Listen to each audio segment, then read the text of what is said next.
Visi sveiki, berniukai ir mergaitės, jūs pas mane svečiuose. Pas mane svečiuose esu Arūnas Gudunskas, kas dar nežino, bet manau net valkataujantys šunys Lietuvoje girdėjo tokį žmogų. Tai va, tai ką, maudomės. Biški maudomės. Išleidau čia, mačiau rusišką komentarą įdėta, kad turint tiek vaistų vis tiek paukščiai tridalioja. Tai netridalioja, čia tos uodegos visos, matot, nuo miltelių. Nuo miltelio va taip išleidžiu, tai drėksta oras, biški pasimauda, čia vakar miltelių biški daugiau ir kalidorių visą išbarščiau. Reiškiasi, padariau tokią dezinfekciją ir kalidoriui, grūdus pilu ant žemės, tai karts nuo karto nori, nenori, balandinės vėl visos pradezinfekuotos. Reiškiasi, ne visada turiu galimybę valyti kiekvieną dieną, tai sakau, naudoju, tai va matot, va nepašlapiau dar. Nuo vakar pėdos net ant žolės likę. Tai va, tai dažniausiai drėgnas, šlapias, va, iš čia irgi dabar sueina ten, atsigula, va, nueina atsigula ir guli, sparnus iškėlė. Vienas kitas per uodegą pereina ir va, jums atrodo, kad paukščiai triznioja. Čia aišku, ne jums reikia aiškinti jiems. Nelabai ką jie supranta. Reiškiasi, tik iš vaizdo, aš jam parašysiu video. Tai va taip, kad tokių ten pas mane triznių nėra. Reiškiasi, yra paukščiai, būna kartais skiščiau padaro, bet tai čia priklauso, ką jis daugiau palesa. Jeigu, pavyzdžiui, duodate mišinį, tai jisai gal išlesa kažką tai. Nuo maisto pasikeitimo, nuo visų dalykų, kai sakau, vienam šaltibarščiai vidurius kėtina, kitam šaltibarščiai vien tik jos pamačius jau žmogus pradeda iškart viduriuoti. Tai čia ir su paukščiu, nežinai kada kas, bet tokių vandenių myžančių nėra. Nėra ir būt negali. Reiškiasi, bet va tokių šiknių yra, kur dabar, kaip sakyt, česnakas, aliejus, reiškiasi, žuvies taukai, riebalai paukštis ir negali ten vien tik tai sagutėm daryti, yra, bet sakau, šiaip tai viskas čia gerai. Paukščiai, matot, gyvi maudasi, sakau. Viskas čia gerai. Tai va, tai kalbam čia apie kelionę į Kelcus. Jau lyg tai yra iš vienos pusės 20 žmonių, tai dar dasirinktų, reiškiasi. Dasirinktų bent jau kokie 30 žmonių, tai būtų gerai, reikia viešbučių susakyti. Čia jau po šitų visų šventų pradėsiu šiandien skelbimus, sudėsiu, kad aktyviau, jeigu nori kas keliauti, aktyviau ir greičiau viską tai pasidarytų ir nuspręstų. Nes paskui tai liksime patvari ir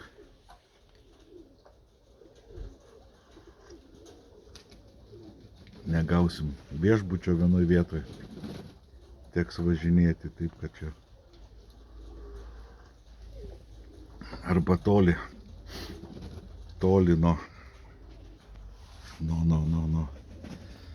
nuo parodų rūmų. Tai va, tai reikėtų biški greičiau susiorganizuoti, kas matys šitą video, irgi jeigu nori važiuoti, prašom iškart skambykit. rezervuokite vietą nes paskui bus vėlu. Tai va, o matot, vėlgi suėjo į būdą, kas pasimaudęs. Vėl bus, vietoj to, kad švarus būtų, bus purvini kaip velniai. Matau dabar tendenciją, vis nuotraukų kelimas, vis naujų paukščių rodymas, įvairių veislių ir ten visi, va čia balandininkas, čia tikras balandininkas, iš karto etiketės klijuoja, žmonės nei pusę metų neatlaikė. Neskubėkit nei vertint, nei peikt žmonių, susilaikykit nuo tokių visokių ten. Tikras, netikras, tikras balandininkas man tai ten, nu, užsiimantis selekciją eilę metų, ten tobulina vieną ar kitą veislę. Šiaip dažniausiai tai visi kiti ten būna kolekcininkai, daug veislių, čia mano nuomonė, daug veislių, madingų tų momentų, ant bangos, tai nieko nesako dar apie balandininką. Reiškiasi protingas žmogus, mokantis uždirbti pinigus, perkasi gerus paukščius. Bet dar sakau, kaip apie susigulėjusi, susitupėjusi balandininką, tai jūs čia visi labai per greit čia. Aišku, gal norite pagirti žmogų, kad iš jų tų paukščių pripirko.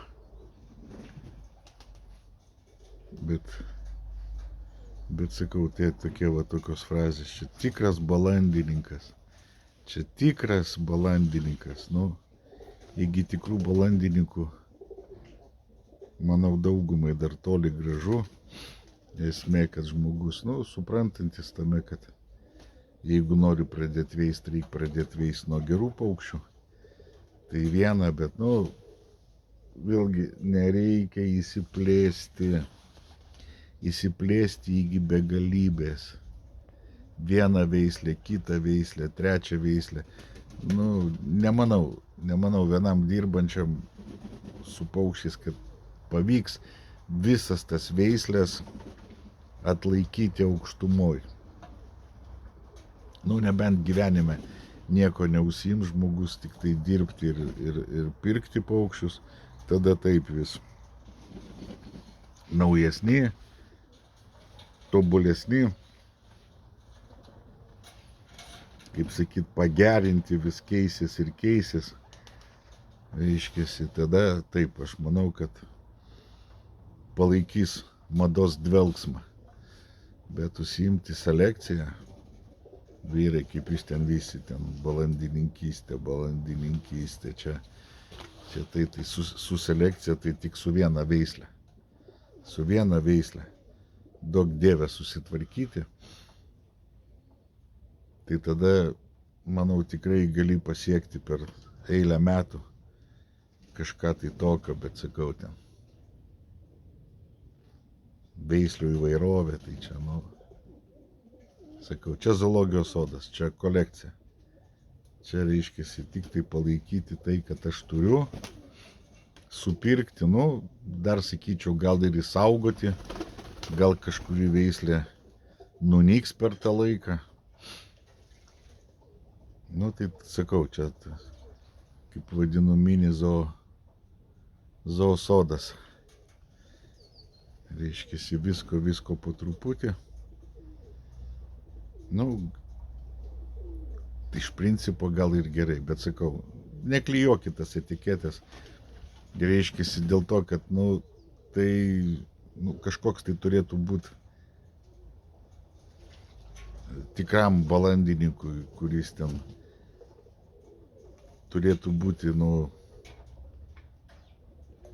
tas toks laiptelis aukščiau, žinot, o ne tai, kad, nu, ten turiu pinigų, nelabai dar suprantu, o prisiperku ir ten iškart tampu jau dideliu balandininku žinovu, ne. nemanau. Nu, čia man tai žinoma tas pats. Tas pats, kaip jūs ten į tai reaguojate, ten visa kita. Nu, paprasčiausiai skatinat žmogų ir toliau plėsti, statyti, pirkti iš jų gal. Dar neįsigytas veislės, bet aš tai parduoda ten sudėliota sverdlovai, dar net nežino kaip vadinasi sverdlovai, kažkokie tai boinė, vėl nežino kas ten per tarakonai tokie, ir goncai, ir katūnai, ir visokie velniai, kauk ten tik tai nėra, reiškiasi, tai, nu irgi kas čia. Kai sakydavo tais laikais, každai parė patvarė, tada každai tvarė paparė, žinai, tai, nu,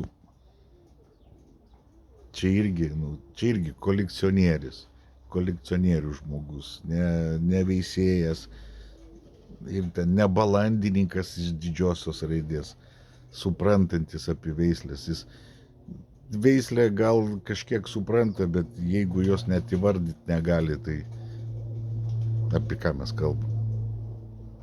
Normaliai taisyklingai vardinti veislės negali, pavadinimo. Nežinau, tai dar to labiau, kad jis ją laiko. Aš, pavyzdžiui, kai nelaikau tų veislių, per daug nesidomiu, nu, reiškiasi, man tiek tos informacijos nereikia.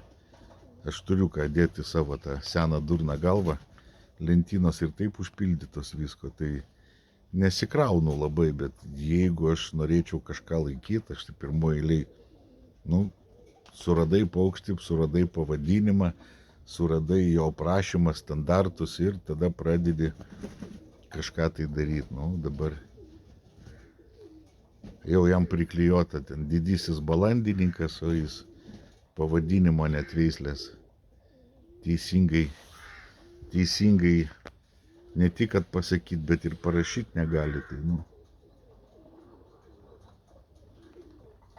čia jau žiauriai. Nu, čia Lietuva, aišku, žinau. Čia Lietuva nieko keisto.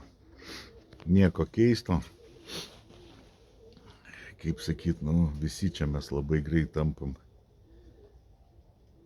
dideliais, o paskui greit nukrentam iki mažų, niekam tikusių, to labiau, kad jeigu dar tu netoks, kai visi, tai ten visai niekam tu neįdomus. Tai. Bet esmė ne tame, sakau, tai va, nu, norėčiau, kad pristabdytume tos arklius su tais didžiaisiais balandininkais, duokit tam žmogui biški pagyvent, paveist, užsiimti, susitupėti, susistovėti, kai sakyt, kaip tam senam vynui turi susigulėti, susidrumst savose bakterijose ir tada jau pasakyt, kad jisai skanus ir geras. O dabar tai čia, nu, skatinat beprotybei. Aš tai nelinkęs tokių dalykų, sakau, man tai čia, žinai, pirkt, parduot proto nereikia. Taip, kad čia, nu, yra tų didžiųjų balandininkų bejų, kurie jau ne vienus metus laiko tas veislės ir puoselėja, tai taip, kad čia per anksti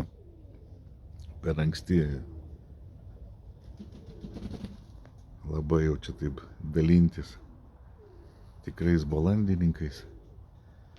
Esmė ne tiek, kiek tu pripirkai, nuopelnas tikro balandininko, bet kiek metų atidavė tai veislė, ją puoselėjo, jau bent, sakau, įsaugojo ten, jeigu jisai ten 30 metų, 20 metų laiko tas pačias žuvedrėlės ir tokioj būsenoje jos išliko, tai manau, tai irgi tada pasiekimas jeigu jis nemoka, jis nekišo, nelindo, nedarė,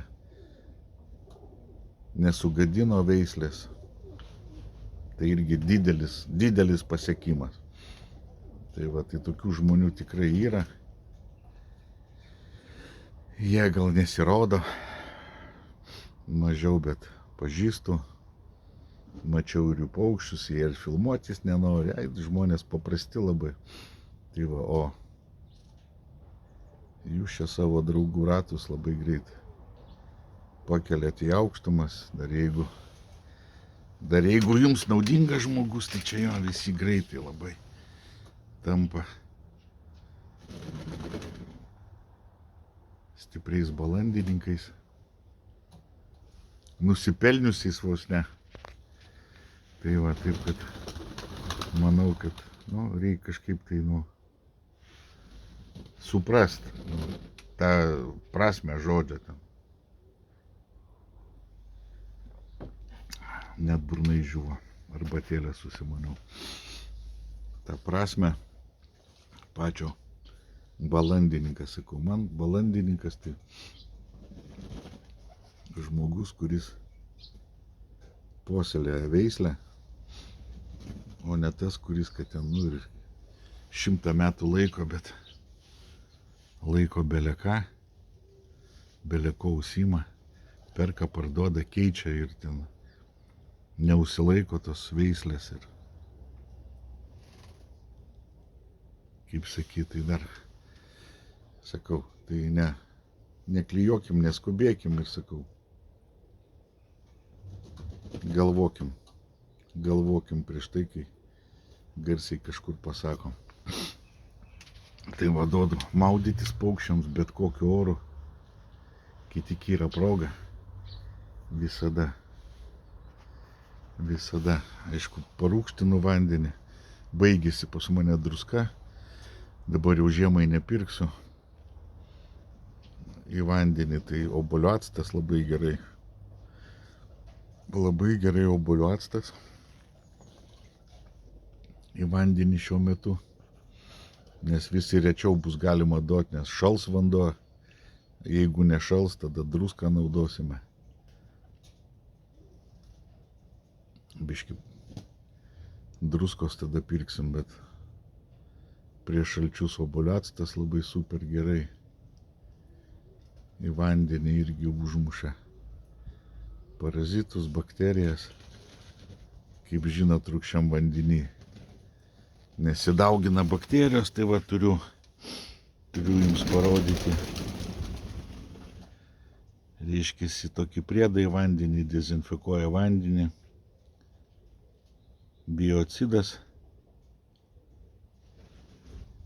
reiškiasi, litrinė bonka, palaiko girdyklos higieną, parūgština vandenį, neleidžia daugintis bakterijom ir kas įdomiausia, kad jisai, reiškiasi,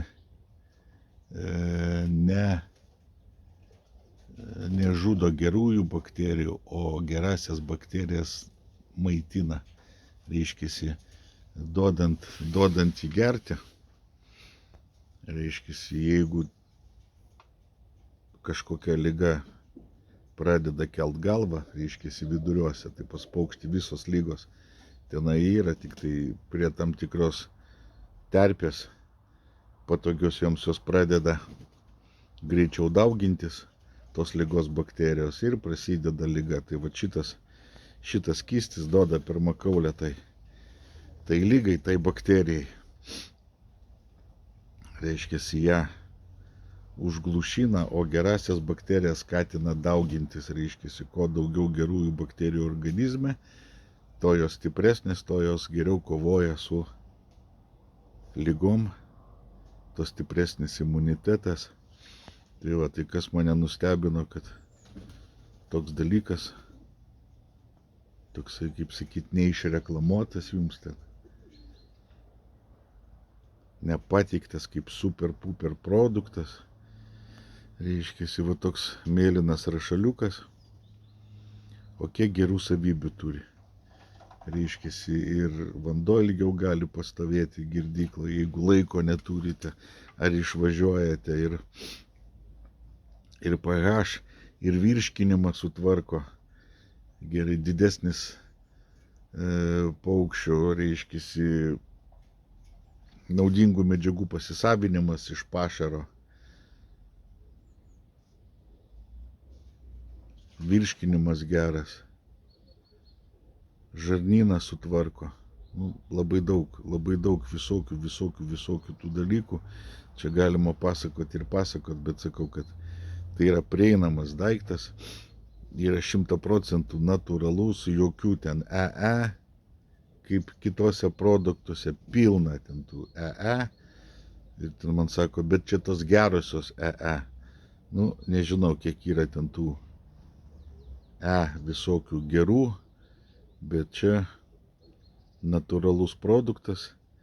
Ta įmonė gamina natūralius produktus, kaip žmonėm, taip ir paukščiams, taip kad tikrai geras ir patikrintas daiktas, taip kad patariu įsigyti, patariu naudot. Naudojimas ten galima ir kasdieną, ištisus metus, galima 3 kartus savaitėje, kaip jums patogu, kaip jums gerai. Tai ir sakau, galit užpilti ir keletą dienų stovėti vanduo. Svarbu, kad neužšaltų žiemos metu. O taip tai labai geras produktas. Ir dezinfekcijon, reiškiasi dezinfekcija organizmui. Pantex produktas. Dabar mūgės, kelionės, pirkimai, parodos, reiškiasi turgus, pardavimas, įsigijimas, šalia klietkų statymas, vienoj mašinoj vežimas, reiškiasi ligų pasikeitimas. Tai nusipirkot paukštį, ar jūsų paukščiai kažkaip blogiau biškį jaučiasi, reiškiasi iškart profilaktika, įsigijant ten ar po kelionės ten, ar parodose jūsų paukščiai bus ir jūs ten būsite toj parodoj, tai padarykit tokį vandenį ir tas 3 dienas parodoj girdykit tą paukštį. Čia jisai apsaugo nuo infekcinių lygų, reiškiasi, nuo visų infekcinių lygų, toks kokteilis su vitaminais. Paukščiui nepakenksite. Vitaminai palaikys tą paukščio tonusą, kol vaistas dirbs savo darbą. Tai sakau, įsigijant, parsivežant, vežant sportiniam balandžiams, prie skrydį, po skrydžio, viskas labai gerai. Irgi toks dalykas, gydymas 7 dienas. Reiškiasi, kai nežinote, negalite nustatyti, neturite progos, galimybių, tai prašau, toks dalykas. Kai sako, mano paukščiai liūdni, nesišypso, tai prašau, šitas daiktas naudokit, tikrai padės, geras produktas, naujas rinkoj, paukščiai neturi nuo jo priklausomybės, reiškiasi, bakterijos neturi, kai sakyt, atsparumo šitam produktui. Labai gerai, tai sakau, nes dabar tikrai kaip ir kelionė į Kelcus, reiškiasi, bus norinčių įsigyti paukščių, parsivežti. Tai mūgės, dabar 2 iš eilės. Tai tikrai tas produktas padės jums. Padės įspręsti daug problemų, išvengti bėdų. Tai šitas taip pat, tai 2 tokie miksiukai, kurie pasirūpins jūsų paukščių sveikata ir apsaugos jos nuo ligų. Tai kas norite į Kelcus, važiuoti su autobusu, dideliu su viešbučiu. Skambinkit, užsisakykit vietą. Būtinai ir nuvažiuosim, aplankysim parodą. Galėsite pasilyginti, pasižiūrėti, kokie paukščiai pas mumi, kokie paukščiai pas juos, ypač kas nebuvo. Bus įdomu. Bus įdomu pamatyti, kas tai yra didelės parodos, kas tai yra mažos, gražios, kompaktiškos parodos, kur rinktiniai paukščiai. Tai va, tai taip, kad, telefonas bus paliktas, skambinkit ir jumi užrašysim į kelionę. Tai va, paukščiai įsimaudė ir sakau, vėl svoločiai sulindo į balandinę. Tai vėl bus baltos uodegos. Ir nepamirškit dabar dezinfekuoti su milteliais, kurios praeitam video rodžiau. Būtinai labai gerai uždaro, užkonservuoja, reiškiasi, visas bakterijas žudo. Ten yra ir kalkių jame, ir dar ten kreidos pabalina, kvapas, viskas labai kaip tik, viskas ko reikia balandininkui, jo paukščiams. Aišku, tik pripėdojat, aš čia biškį daugiau užpyliau, tai biškį taip, kaip sakyt, nespėjo susigert, milteliai prilipo biškį prie mano kroksų, bet nieko baisaus, lietus tajaus, akmenai irgi nusidezinfikavo, lietus tajaus viską nuplaus, rūkas taip pat, taip kad, ką, visiems sėkmės, gerų įspūdžių mugėse. Dar jeigu gausiu naujus produktus, kurių sakiau, reiškiasi, ne naujus, bet vaistus nuo kokcidiozės parodysiu.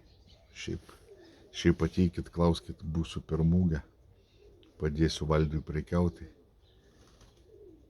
parinksiu produktus, kuriuos mes jau seniai naudojam ir džiaugiamės tuo. Tai va ką, visiems ačiū, kas žiūrėjo, visiems ačiū, kas pastatė nykštį į viršų ar nykštį į apačią. Ir sakau, neskubėkit, nei pasmerkt žmogaus, nei iškelt labai aukštai, duokit jam biškį